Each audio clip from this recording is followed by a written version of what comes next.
નાગપંચમીનું મહત્વ એ છે, આ સાબરમતી નાગેશ્વરી ઘાટ ઉપર ઐતિહાસિક પ્રાચીન મંદિર છે, જ્યાં અહીંયા નાગ અને નાગણ સાક્ષાત દર્શન આપે છે.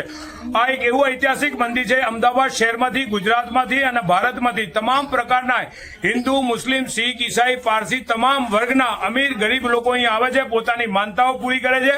અહીંયા ખીરનો પ્રસાદ કરવામાં આવે છે, એ લોકો પોતાની બાધા રાખવામાં આવે છે અને એમની તમામ મનોકામના પૂરી પૂર્ણ થાય છે. અમારી આ એક સંસ્થા છે જૂની, અને અહીંયા રામરોટીનો પણ કાર્યક્રમ કરવામાં આવે છે, ગૌશાળાનો પણ કાર્યક્રમ કરવામાં આવે છે, સિવિલ હોસ્પિટલની અંદર ખીચડી વિતરણ પણ મણિબેન હોસ્પિટલમાં કરવામાં આવે છે. અને અહીંયા તમામ વર્ગના લોકો આવીને પોતાની આસ્થા અનુભવે છે અને એમની કોઈ પણ જાતની બાધા હોય, એમની મનોકામના હોય એ પરિપૂર્ણ થાય છે. અહીંયા તમામ વર્ગના સવારથી સાંજ સુધી લાખોની સંખ્યાની અંદર આજે નાગપંચમીના દિવસે દૂધ, નારિયેળ, સુખડી અને ખીરનો પ્રસાદ ચડાવીને, ફૂલહાર ચડાવીને પોતાની આસ્થા પરિપૂર્ણ કરે છે. એક મોટું આસ્થાનું કેન્દ્ર છે.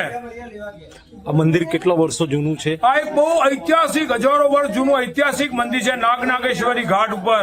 અને અનેક ઋષિ મુનિઓએ અહીંયા બાજુમાં ખડકધારેશ્વર મહાદેવ આવેલું છે, ભીમનાથ મંદિર આવેલું છે, કેમ હનુમાન મંદિરો આવે, જ્યાં હજારો વર્ષ જૂના જેના શાસ્ત્રોની અંદર ઉલ્લેખ છે. એવું ઐતિહાસિક મંદિર છે અને એ તમામ વર્ગના ભણેલા વર્ગના ઓફિસર લોકો પણ આ મંદિરે આવીને પોતે ધન્યતા અનુભવે છે.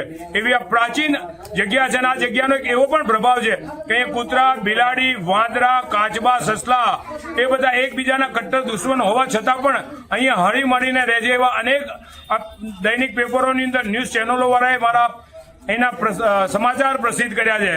એટલે આ એક આસ્થાનું કેન્દ્ર છે કે એકબીજાના કટ્ટર દુશ્મન હોવા છતાં પણ પોતાના મતભેદ ભૂલીને અહીંયા સાથે જમતા હોય છે. એવી આ ઐતિહાસિક જગ્યા છે.